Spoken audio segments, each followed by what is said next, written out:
नमस्कार दोस्तों, मैं अमित आप सभी लोगों का आपके अपने चैनल अमित जीएस सेंटर में स्वागत करता हूं। दोस्तों, आज की इस वीडियो में पढ़ने वाले हैं जीके के टॉप 50 क्वेश्चंस को, जो कि आपके एग्ज़ाम पॉइंट ऑफ व्यू से काफ़ी इंपॉर्टेंट है। सो इस वीडियो को आप लोग पूरा ज़रूर देखिएगा, ठीक है दोस्तों, आप लोगों को बता दूं कि आप लोगों के लिए जीके के 1000 मोस्ट इम्पोर्टेंट क्वेश्चंस का एक पीडीएफ मैंने तैयार किया है, जिसे आप लोग डिस्क्रिप्शन में जाकर डाउनलोड कर सकते हैं। ठीक है, डिस्क्रिप्शन में उसका लिंक दिया है मैंने, वहाँ से आप लोग जाकर डाउनलोड कर सकते हैं और अपनी तैयारी को और मजबूत बना सकते हैं। ठीक है, तो दोस्तों, वीडियो शुरू करने से पहले आप लोगों से एक रिक्वेस्ट है कि चैनल को अगर आप अभी तक सब्सक्राइब नहीं किए हैं तो चैनल को सब्सक्राइब कर लीजिए, नोटिफिकेशन बेल को भी प्रेस कर दीजिएगा ताकि आने वाले हर एक वीडियो का नोटिफिकेशन आप तक पहुंचे और आपकी तैयारी अच्छे से हो सके। ठीक है, इस वीडियो का पीडीएफ आपको चाहिए तो पीडीएफ के लिए आप लोग टेलीग्राम चैनल को ज्वाइन कर लीजिएगा, जिसका डिस्क्रिप्शन में मैंने लिंक दे रखा है। ठीक है, तो ज्वाइन करने के बाद आप लोग वहाँ से टेलीग्राम चैनल से हमारे पीडीएफ को डाउनलोड कर सकते हैं। ठीक है, चलिए वीडियो को शुरू करते हैं। तो आज का जो पहला प्रश्न है, दिल्ली के लाल किला का निर्माण किसने कराया था? तो इसका जो राइट आंसर दोस्तों वो है शाहजहां ने कराया था। ठीक है, याद रखिएगा, दिल्ली के लाल किला का निर्माण किसने कराया था? शाहजहां ने कराया था। और ताजमहल की अगर बात करें तो ताजमहल का भी निर्माण किसने कराया था? शाहजहां ने कराया था। किसकी याद में? तो मुमताज महल के याद में। ठीक है, उनकी बेगम थी ये। चलिए अगला प्रश्न देखते हैं हम लोग। अगला प्रश्न है, अंतर्राष्ट्रीय महिला दिवस कब मनाया जाता है? तो अंतर्राष्ट्रीय महिला दिवस जो मनाया जाता है वो 8 मार्च को मनाया जाता है। ठीक है, अगला प्रश्न है, भारत की प्रथम महिला राष्ट्रपति कौन है? ठीक है, तो भारत की पहली जो महिला राष्ट्रपति थी वो कौन है? प्रतिभा देवी सिंह पाटिल है। ठीक है, कौन है? प्रतिभा देवी सिंह पाटिल। अगला प्रश्न, भारत की प्रथम महिला शासिका कौन है? तो भारत की प्रथम महिला शासिका कौन है? रजिया सुल्तान है। ठीक है, याद रखिएगा, रजिया सुल्तान बहुत बार एग्जाम में पूछा गया है। ठीक है, अगला प्रश्न, भारत का प्रथम परमाणु रिएक्टर का क्या नाम है? तो भारत का प्रथम परमाणु रिएक्टर जो है वो अप्सरा है। सबसे पहले ये परमाणु रिएक्टर बनाया गया था। ठीक है दोस्तों, मैं आपको फटाफट इसलिए करा रहा हूँ क्योंकि आपके पास अभी डिटेल से पढ़ने का टाइम नहीं है, आपको रिवीजन करने का टाइम है। जितना अधिक से अधिक आप क्वेश्चंस को रिवीजन कर पाएँ उतना ही ज़्यादा आप लोगों के लिए बेस्ट होगा। ठीक है, तो चलिए हम लोग आगे बढ़ते हैं। भारतीय राष्ट्रीय कांग्रेस के प्रथम मुस्लिम अध्यक्ष कौन थे? ये भी काफ़ी इंपॉर्टेंट प्रश्न है। ठीक है, काफ़ी इंपॉर्टेंट प्रश्न है। कौन थे? बदरुद्दीन तैयब जी। ठीक है, भारतीय राष्ट्रीय कांग्रेस के प्रथम मुस्लिम अध्यक्ष कौन थे? तो बदरुद्दीन तैयब। अगला प्रश्न है, नोबेल पुरस्कार प्राप्त करने वाला प्रथम भारतीय कौन थे? ठीक है, तो नोबेल, ये भी काफ़ी इंपॉर्टेंट है।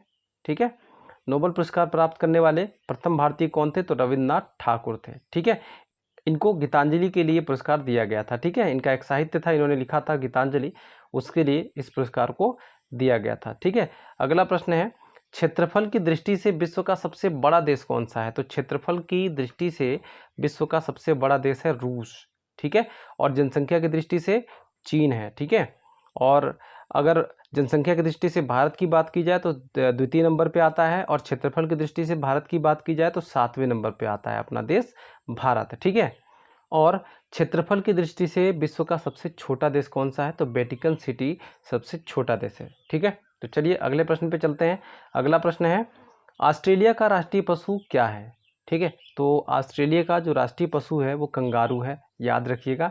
ठीक है, क्योंकि कंगारू जो है ऑस्ट्रेलिया में बहुत ज़्यादा पाया जाता है। ठीक है, अगला प्रश्न है, रूस के संसद का क्या नाम है? तो रूस के संसद का क्या नाम है? ड्यूमा नाम है। ठीक है, उसको ड्यूमा कहते हैं। जैसे अपने यहाँ का जो संसद है उसको क्या कहते हैं हम लोग? संसद भवन कहते हैं। ठीक है, तो यहाँ के संसद को हम क्या बोलते हैं? ड्यूमा बोलते हैं। ठीक है, तो चलिए अगले प्रश्न पे चलते हैं हम लोग। अगला प्रश्न है, विश्व बैंक की स्थापना कब हुई थी? तो विश्व बैंक की स्थापना हुई थी 1945 ईस्वी में। अगला प्रश्न, जंतर मंतर पर्यटन स्थल किस राज्य में स्थित है? तो ये जो राज्य है वो दिल्ली है। ठीक है, दिल्ली में स्थित है, केंद्र शासित राज्य है। ठीक है, यहाँ के मुख्यमंत्री कौन है? तो अरविंद केजरीवाल है। ठीक है, और यहाँ के उपराज्यपाल कौन है?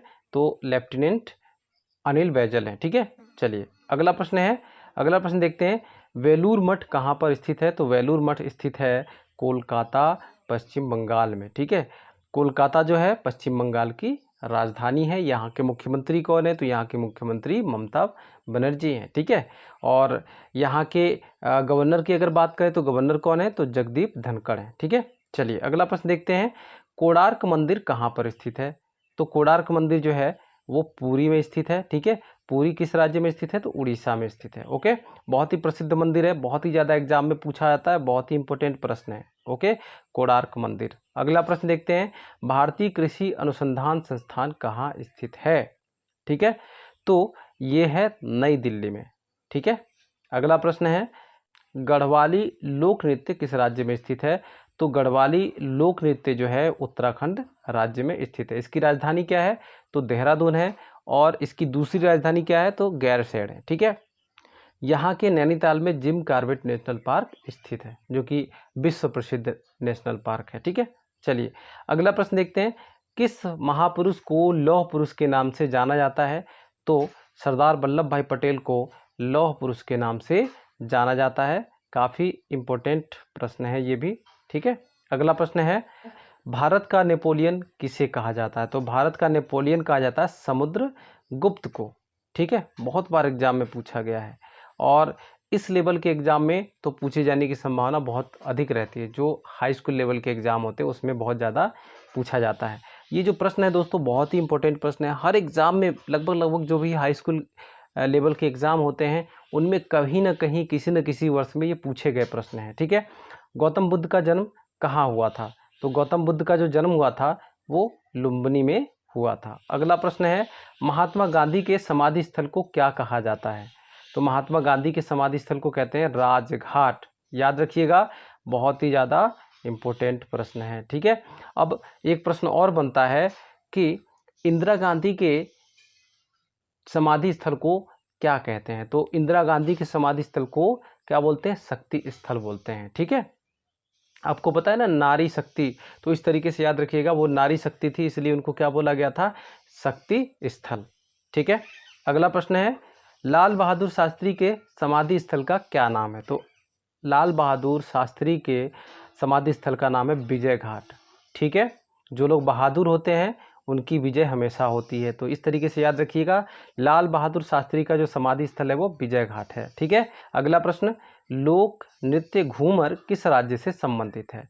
तो लोक नृत्य जो घूमर है वो राजस्थान राज्य से संबंधित है।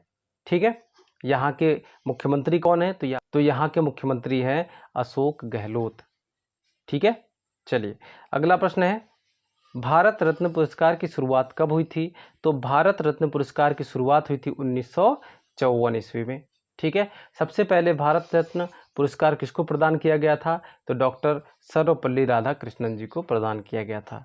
ओके, अगला प्रश्न है, पुलित्जर पुरस्कार किस क्षेत्र में प्रदान किया जाता है? तो पुलित्जर पुरस्कार जो प्रदान किया जाता है वो प्रदान किया जाता है पत्रकारिता के क्षेत्र में।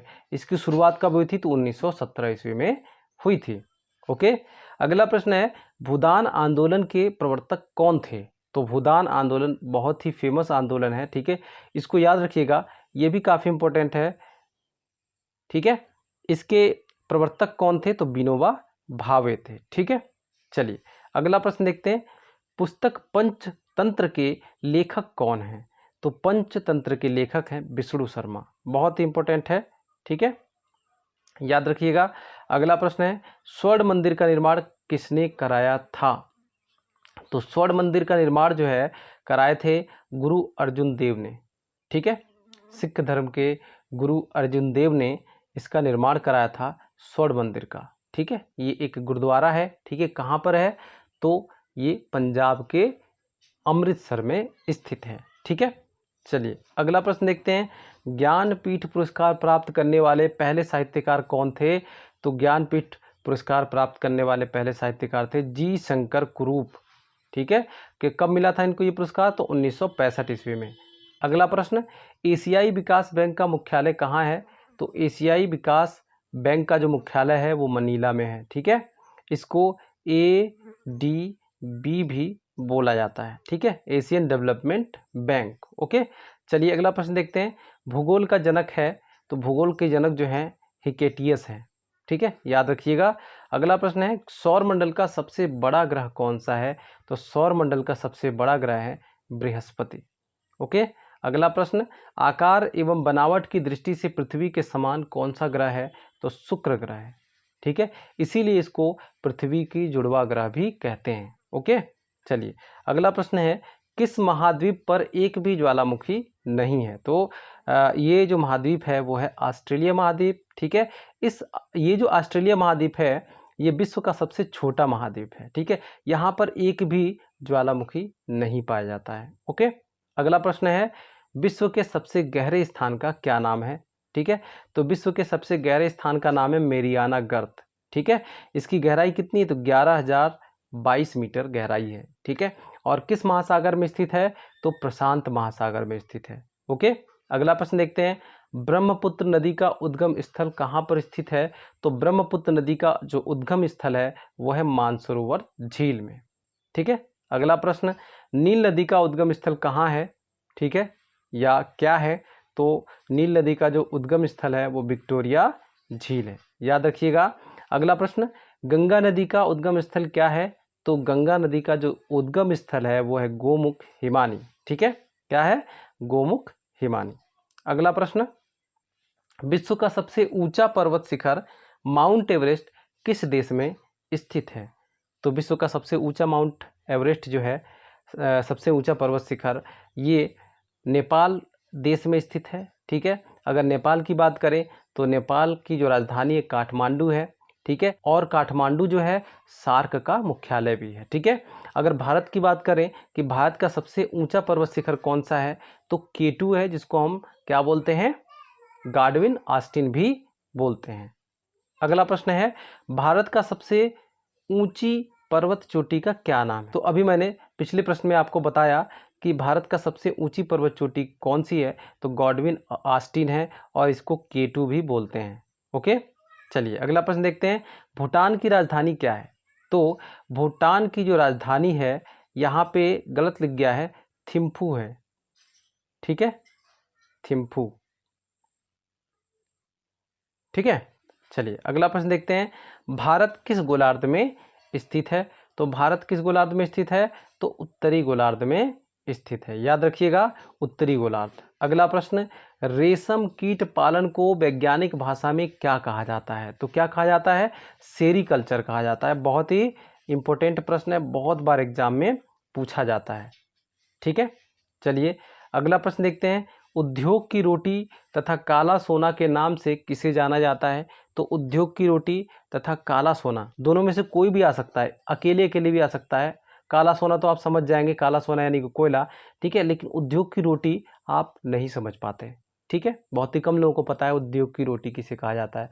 तो उद्योग की रोटी जो है कोयला को ही बोला जाता है, ठीक है। चलिए अगला प्रश्न देखते हैं, उत्तर भारत का मैनचेस्टर किसे कहते हैं? तो कानपुर को उत्तर भारत का मैनचेस्टर कहा जाता है। अगला प्रश्न है, भारत का बोस्टन किसे कहा जाता है? तो भारत का बोस्टन जो है वो अहमदाबाद को कहा जाता है। ये अहमदाबाद कहाँ पर स्थित है? तो गुजरात में स्थित है। अगला प्रश्न है, टिहरी बांध परियोजना किस नदी पर स्थित है? तो टिहरी बांध परियोजना जो है ये भागीरथी नदी पर स्थित है, ठीक है। ये किस राज्य में स्थित है? तो उत्तराखंड राज्य में स्थित है। उत्तराखंड की राजधानी मैंने आपको बता दिया और सीएम रह गया था। सीएम क्या है? सीएम कौन है यहाँ के? तो उत्तराखंड के जो सीएम हैं वो हैं पुष्कर सिंह धामी, ठीक है, अभी हाल ही में बने हुए हैं, ठीक है। और वहाँ के गवर्नर की अगर बात करें तो वहाँ के गवर्नर हैं बेबी रानी मौर्य, ठीक है। अगला प्रश्न है, दिल्ली किस नदी के किनारे स्थित है? तो दिल्ली जो है यमुना नदी के किनारे स्थित है। अगला प्रश्न है, गिर राष्ट्रीय उद्यान किस राज्य में स्थित है? तो गिर राष्ट्रीय उद्यान जो है गुजरात राज्य में स्थित है, ठीक है। और अगर गुजरात के कैपिटल की बात करें तो गुजरात का कैपिटल है गांधीनगर। और यहाँ के सीएम कौन है? तो विजय रूपानी यहाँ के सीएम है। अगला प्रश्न देखते हैं, मानस राष्ट्रीय उद्यान किस राज्य में स्थित है? तो ये जो है असम राज्य में स्थित है, ठीक है। चलिए अगला प्रश्न देखते हैं, पक्षियों का स्वर्ग किस नेशनल पार्क को कहा जाता है? तो ये भी बहुत इंपॉर्टेंट प्रश्न है, अगर एग्ज़ाम में पूछ लिया तो समझ लीजिए 99% लोग इसका जवाब नहीं दे पाएंगे, ठीक है। तो पक्षियों का स्वर्ग किस नेशनल पार्क को कहा जाता है? तो किसको कहा जाता है? केवलादेव घाना नेशनल पार्क को कहा जाता है, ठीक है। इसको केवल घाना नेशनल पार्क भी लिखा हुआ ऑप्शन में मिल सकता है, तो इसमें कन्फ्यूज होने वाली बात नहीं है, ठीक है। तो दोस्तों ये थे जीके के मोस्ट इम्पोर्टेंट 50 क्वेश्चन जो कि आपके एग्ज़ाम की दृष्टि से काफ़ी इम्पोर्टेंट थे, ठीक है। तो उम्मीद करता हूँ कि आप लोगों को ये वीडियो पसंद आई होगी। वीडियो पसंद आई तो वीडियो को लाइक ज़रूर कर दीजिएगा और वीडियो को शेयर भी कर दीजिएगा। चैनल को अभी तक सब्सक्राइब नहीं किए तो चैनल को सब्सक्राइब कर लीजिएगा, ठीक है, और नोटिफिकेशन बेल को भी प्रेस कर दीजिएगा। चलिए मिलते हैं अगले वीडियो में, तब तक के लिए बाय बाय, टेक केयर।